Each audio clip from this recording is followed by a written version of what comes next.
Hello everybody. In this video we're going to take a closer look at the open economy loanable funds model. Next we're going to review the concept of the real exchange rate.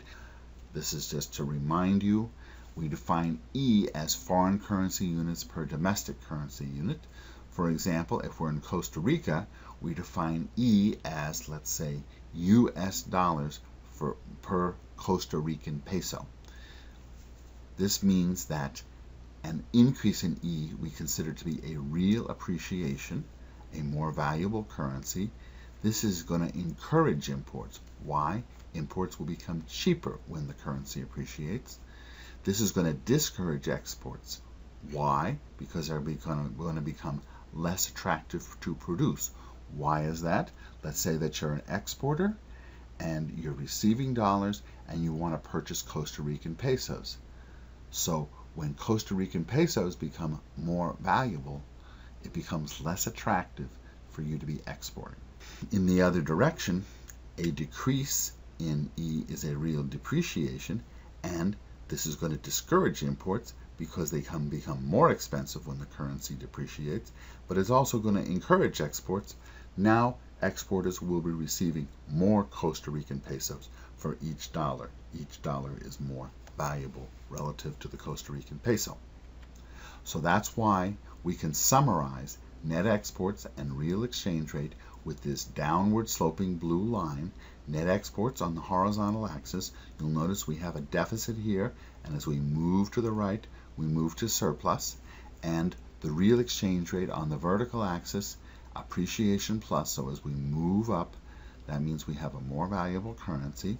So again, this downward sloping line means that a real appreciate encourages imports, discourages exports, and hence reduces net exports, whereas a real depreciation, it discourages imports, it encourages exports, and hence increases net exports. But now we're going to put everything together because these are related concepts. So once again, over here we have the situation with savings minus investment. Investment is determined by the interest rate. Savings is determined by the interest rate. So the savings investment balance for domestic market participants is determined by the real interest rate.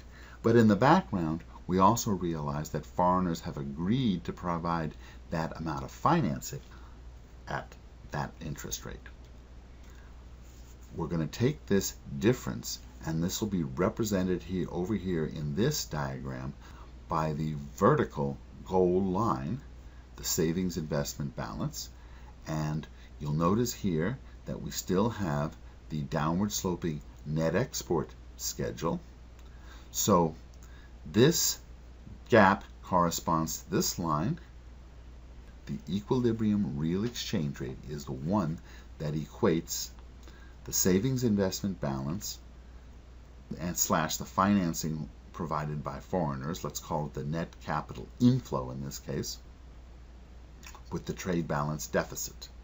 Let's see why this must be so. Let's start off with a real exchange rate that is overvalued, that it's above its equilibrium value. In this case, the trade balance deficit would be a larger one than foreigners would be willing to finance. People would like to import more, and they're exporting less than the financing that foreigners are providing. So think of importers, they're competing with one another for a fixed supply of foreign currency right here. That's going to drive down the value of the home currency. We call that a depreciation.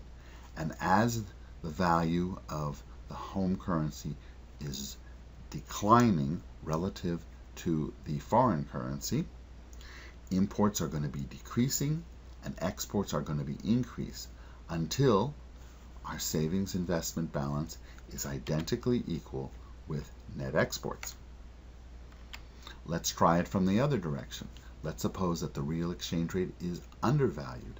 In this case, the trade balance deficit would be a smaller one than than foreigners would be willing to finance.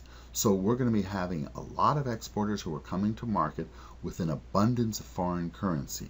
They've sold their goods, they've got a lot of foreign currency, they want to trade it for domestic currency.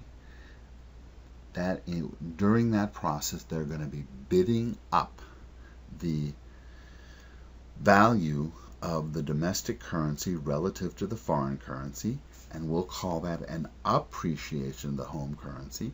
As this happens, some exporters are going to be squeezed out, but more imports are going to be encouraged until we once again reach this equilibrium where savings and investment financing are equal to net exports. So we've done quite a bit of work. We have pinned down the equilibrium savings investment balance, which is also net exports. Now, once again, this is kind of a simplification. In the real world, the savings investment balance would be equal to what we call the current account, which is net exports plus some other income items, but we're ignoring those income items. But we've also pinned down the real exchange rate. That's quite a bit of work. So now let's do some applications.